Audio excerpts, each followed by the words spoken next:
شاہ صاحب قبلہ نے اللہ سلامت رکھے۔ دیکھیے حق بیانی بہت ضروری ہے۔ ہماری پہچان تو یہ رہی ہے کہ دار پر پھانسی کے پھندے پر کو نگاہوں کے سامنے دیکھ کر کے تختے دار پر بھی پھانسی کے پھندے کو دیکھ کر بھی ہمارے اکابرین نے ہمیشہ سچ ہی بولا ہے۔ سمجھ رہے ہیں، غوث پاک سرکار کی سب سے پہلی تعلیم سچ ہی ہے۔ اگر اسی سے اپنا دامن الگ کر لیں گے تو ظاہر سی بات ہے کہ پھر ہمارے دامن میں بچے گا ہی کیا۔ کسی نے پوچھا تھا سرکار غوث العظم سے کہ حضور یہ چور آپ کی بارگاہ میں جو ابدال بنا دیا گیا یہ تو چور ہے، یہ تو چور ہے، اور آپ نے اسے ایک ہی شب میں چوری کرنے آیا تو ابدال بنا دیا۔ ابھی تو وہ توبہ کرتا، پھر توبہ پر قائم رہتا، توبہ پر قائم رہتا، اور قائم رہنے کے ساتھ ساتھ وہ اسلامی اصول پر عمل کرتا، نماز روزے کی پابندی کرتا، خلوص سے اللہ کی بارگاہ میں جھکتا، پھر کہیں وہ متقی بنتا، صالحین کے زمرے میں آتا، پھر کہیں اللہ کی مرضی ہوتی تو اسے اللہ اپنی ولایت سے نوازتا، جب ولی بنتا تو پھر آگے بڑھتے بڑھتے اللہ اسے اپنی تجلی دکھاتا، پھر اگر اسے وہ برداشت کر لیتا تو سالک بنتا، سالک سے پھر وہ اوتاد ابرار کی منزل کی طرف آگے بڑھتا، ابدال بنتا، پھٹ جاتا اس کا سینہ تو مرزوب بنتا۔ ابھی تو اس نے توبہ ہی نہیں کیا اور آپ نے اسے ابدال بنا دیا۔ جملہ سنیں آپ، سرکار تاج الشریعہ ہم شبیہ غوث اعظم تھے۔ سنیں آپ، سبحان اللہ، فرماتے ہیں بڑے پیر سرکار تمہارا سوال یہ ہے کہ وہ چور جس کا بعد میں خواجہ قطب الفی کہا گیا، سرکار گلزار میاں شاہ صاحب قبلہ بیٹھے ہوئے ہیں، میری روح، میری جان، میرا سب کچھ ہے۔ اس سال میں تقریباً ابھی 3 ہفتے پہلے بغداد شریف میں گیا تھا۔ خدا کی قسم بابا تاج کی نگری ہے، جب میں نے خواجہ قطب الفی کی مزار شریف پر حاضری دی تو میں نے اس وقت اللہ کو کہ وحدانیت کی قسم بتا رہا ہوں کہ میں نے جس وقت خواجہ قطب الفی کی مزار مقدس پر میں نے انسان حاضری دی تو میں نے دیکھا کہ آپ کی مزار شریف پر وہی چادر پیش ہے جو 6 مہینہ پہلے سرکار گلزار ملت کی طرف سے عطا ہوئی تھی۔ رب کعبہ کی قسم، وہی چادر خواجہ قطب الفی جو غوث پاک کے چوری کرنے آئے تھے اور ابدال بنا دیے گئے۔ شار سراج سوق الکفا میں آپ کی مزار شریف ہے، آپ کی مزار شریف ہے۔ بڑے عظیم شان بزرگ ہیں، میرے ساتھ تھے نفیس نورنگ کلاتی اسٹور روشن باغ الہ آباد، اور سرکار تاج الشریعہ کے کلاس فیلو علامہ ضیاء صاحب قبلہ کے بیٹے ڈاکٹر تابش رضا صاحب، حضرت یہ لوگ تھے اور بیٹھے تھے۔ تو میں نے کہا خوش ہو جاؤ، خواجہ قطب الفی کی مزار شریف پر 6 مہینے سے ابھی بھی وہی چادر ہے جو غوث پاک کے دلارے سرکار گلزار ملت نے بھیج رکھی ہے۔ میں نے خادم سے فرمایا، خادم غلاف اقدس ذریعہ شیخ خواجہ قطب الفی معروف واللہ، تو میں نے کہا کہ انا شیخ سرکار گلزار ملت۔ سبحان اللہ، سبحان اللہ، کیونکہ ہمارے شیخ کی طرف سے عطا ہوئی، بڑے خوش ہوئے، بڑی دعاؤں سے نوازا۔ تو یہ خواجہ قطب الفی ہیں۔ چیپٹر کلوز کرتا ہوں، سنیں آپ۔ پوچھا غوث پاک سرکار کی بارگاہ سے، اے میرے سیدی وہ چور تھا، اس نے توبہ بھی نہیں کیا، نماز روزی کی پابندی کا وعدہ بھی نہیں کیا، آپ نے اسے ابدال بنا دیا۔ ابھی تو بڑے منصب کو وہ طے کرتا، کراس کرتا، بڑی بڑی منزلیں طے کرتا، پھر اسے ابدال بنایا جاتا۔ غوث پاک سرکار نے فرمایا ایک جملے کی وجہ سے اسے ابدال کا منصب دیا گیا، ایک جملے کی وجہ سے۔ بڑی نادر بات ہے سیدی، وہ جملہ کیا ہے؟ غوث پاک فرماتے ہیں مجھ سے خواجہ خضر نے فرمایا کہ سرکار ایک علاقہ ابدال سے خالی ہے، ایک ابدال دے دیں، ایک پوسٹ خالی ہے، ایک بزرگ دے دیں، وہ بزرگ ابدال کی پوسٹ پر ہو، وہاں اسے شفٹ کرنا ہے۔ غوث پاک فرماتے ہیں اے خواجہ خضر جاؤ۔ یہ اکثر غوث پاک کی بارگاہ میں آتے تھے خواجہ خضر۔ ایک دن غوث پاک کی بارگاہ میں آئے، کہا یا شیخی آئیے سیاحت کرتے ہیں، ہواؤں میں اڑتے ہیں۔ غوث پاک فرماتے ہیں چلو۔ ہوا میں غوث پاک خواجہ خضر کے ساتھ اڑنے لگے۔ خواجہ خضر اوپر گئے تو فرماتے ہیں یا شیخ عبد القادر مجھے پہچانتے ہو؟ تو غوث پاک فرماتے ہیں ہاں تم خواجہ خضر ہو، تم خواجہ خضر ہو۔ تو خواجہ خضر کہتے ہیں آپ نے مجھے پہچان لیا؟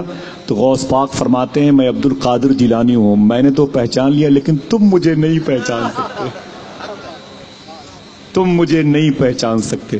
غوث پاک فرماتے ہیں خواجہ خضر کیا ہوا؟ بولے ابدال کی ضرورت ہے، ایک شخص کی ضرورت ہے جو مقام ابدالیت پر فائز ہو، اس کی ضرورت ہے۔ سمجھ لو یہ منصب جس کا ہوتا ہے نا، اسی کے صدقے میں شہر میں بارش ہوتی ہے۔ یہ منصب ابدالیت اتنا عظیم منصب ہوتا ہے، اللہ سے لقاء کرنے والے، بات کرنے والے لوگ. تو غوث پاک فرماتے ہیں کہ صبح کو آنا تو تمہیں ایک ابدال بزرگ اس شہر کے لیے دے دوں گا. خواجہ خضر فرماتے ہیں سرکار وہ رات بھر کیا علاقہ بغیر ابدال کے رہے گا؟ اگر کچھ ہو گیا تو کیا آس پاس کے علاقے کے ابدال اس کے ذمہ دار ہوں گے؟ تو غوث پاک فرماتے ہیں تو کیا مطلب ابھی چاہیے؟ فرمایا ہاں سیدی ابھی چاہیے. تو غوث پاک فرماتے ہیں وہ دیکھو کونے میں ایک ابدال بیٹھا ہوا ہے. سمجھ گئے اشارہ کس کی طرف کیا؟ وہ دیکھو کونے میں ایک ابدال. وہ کون تھا؟ وہ چور تھا. وہ چور تھا، اس کا نام تھا الفی. 1000 چوروں کے برابر اس کا شہرہ تھا. غوث پاک فرماتے ہیں خواجہ خضر ادھر دیکھو، ادھر ایک ابدال بیٹھا ہوا، اسی کو لے کر جاؤ، اس کی پوسٹ کروا دو وہاں پر. جب خواجہ خضر گئے سلام کیا اور کہا ابدال صاحب اٹھیے اور چلیے، تب ابدال نے غوث پاک کی طرف دیکھا. ایک جملہ اسے یاد کر لے، یہی مسلک اعلیٰ حضرت ہے جس کو میرے آقا حضور تاج الشریعہ نے فرمایا تھا مسلک غوث اعظم. سمجھ رہے ہیں آپ؟ گھٹی پلائی ہے غوث پاک کی محبت کی. سبحان اللہ. فرماتے ہیں غوث پاک سرکار جیسے خواجہ خضر نے فرمایا کہ ابدال صاحب اٹھیے چلیے، تو اس چور نے کہا نہیں خواجہ خضر میں ابدال نہیں ہوں، میں چور ہوں. غوث پاک کی طرف مخاطب ہوئے حضور میں ابدال نہیں ہوں، میں چور ہوں. غوث پاک فرماتے ہیں تیرے اسی سچ بولنے نے تجھے ابدال بنا دیا. سمجھ رہے ہیں آپ؟ تیرے اسی سچ بولنے نے تجھے ابدال بنا دیا. تیرے اسی سچ بولنے نے. زندگی بھر جو سچ بولتا تھا اسی کا نام تاج الشریعہ، اور ان کے ماننے والے ہمیشہ سچ بولتے رہیں گے. بڑے بڑے پاکستان کے لوگ آئے، اسلامی اسکالر بن کے آئے. ان کے قلعے کو کے گنبد و مینار کو میرے شیخ حضور تاج الشریعہ کے ایک قول نے مسمار کر دیا، کیونکہ سچائی کے میزان پر وہ نہیں تھے، ریت کے ٹیلے پہ کھڑے تھے. ہندوستان میں بڑے بڑے فتنہ پرور لوگ اٹھے لیکن وہ ٹک نہ سکے کیونکہ سچائی کی باغڈور ان کے ہاتھ میں نہیں تھی. یہ غوث پاک کی بارگاہ کی طرف سے انہیں عطا تھی. بڑے بڑے اکابرین لکھنؤ کی زمین پہ اکٹھا تھے اور بات کر رہے تھے یار بتاؤ، اس میں 70 سال کے مشائخ تھے، ذرا سا آپس میں بے تکلف سے بتاؤ یار یہ بات کیا ہے؟ محفل کسی کی ہوتی ہے، نعرے تاج الشریعہ کے لگتے ہیں. جلسہ کسی کا ہوتا ہے، تاج الشریعہ بستی بستی. ہاتھوں کو اٹھا کے بولو. ایک بات سن لیں آپ کان کھول کے، یہ ناگپور اور بریلی کی زمین پر یہ نعرے نہیں لگتے، خدا کی قسم یہ نعرے آج افریقہ کی زمین پر بھی لگ رہے ہیں. افریقہ کی زمین پر بھی لگ رہے ہیں. لندن کی بڑی بڑی کانفرنسوں میں یہ نعرے لگ رہے ہیں. سمجھ رہے ہیں آپ؟ سبحان اللہ. ایک شعر کہا تھا مجھے جتنا دبایا جا رہا ہے میں اتنا ہی چمکتا جا رہا ہوں. سبحان اللہ. وہ مشائخ تھے، بولے اتنی شہرت کیوں ہے مولانا اختر رضا صاحب کی؟ آخر ہم سے جونیئر ہیں. کوئی کہتا ہے کہ ہمارے ہمسر ہیں، کوئی کہتا ہے کہ ہمارے کلاس فیلو ہیں، کوئی کہتا ہے ان سے بڑی خانقاہ میری ہے، کوئی کہتا ہے کہ ان سے زیادہ خوبصورت ہم ہیں، کوئی کہتا ہے کہ ہمارے باپ دادا نے بڑی کتابیں لکھی، کوئی کہتا ہے کہ ہم تو 900 سال پہلے کی خانقاہ کی گدی کے وارث ہیں. آخر بات کیا ہے؟ تو کوئی کہتا ہے کہ ان کے پاس حسن بہت تھا. تو ایک صاحب نے کہا کہ اگر حسن کی بات تھی تو حضور قمر میاں بھی تو بڑے حسین تھے، وہ بہت بڑے عالم تھے. تو علم تو اس دور میں بڑی بڑی خانقاہوں کے مشائخ کرام کے پاس بھی پایا جاتا ہے. اچھا وہ اعلیٰ حضرت کے بیٹے تھے تو اس وجہ سے تو اور بھی خاندان میں لوگ ہیں. وہ جامعہ ازہر میں پڑھے ہوئے تھے تو جامعہ ازہر میں ہندوستان کی بڑی بڑی خانقاہوں کے شہزادگان پڑھتے ہیں. کون سا قلعہ فتح کر لیا؟ تو ایک بزرگ نے فرمایا تم سب غلط کہتے ہو. تاج الشریعہ کی مقبولیت کی وجہ یہ ہے کہ انہوں نے کبھی مصلحت سے کام نہیں لیا. ایک جملہ کہا تھا، سب نے سلام پڑھ لیا اسی جملے میں. کبھی حضور تاج الشریعہ نے مصلحت سے کام نہیں لیا. خدا کی قسم.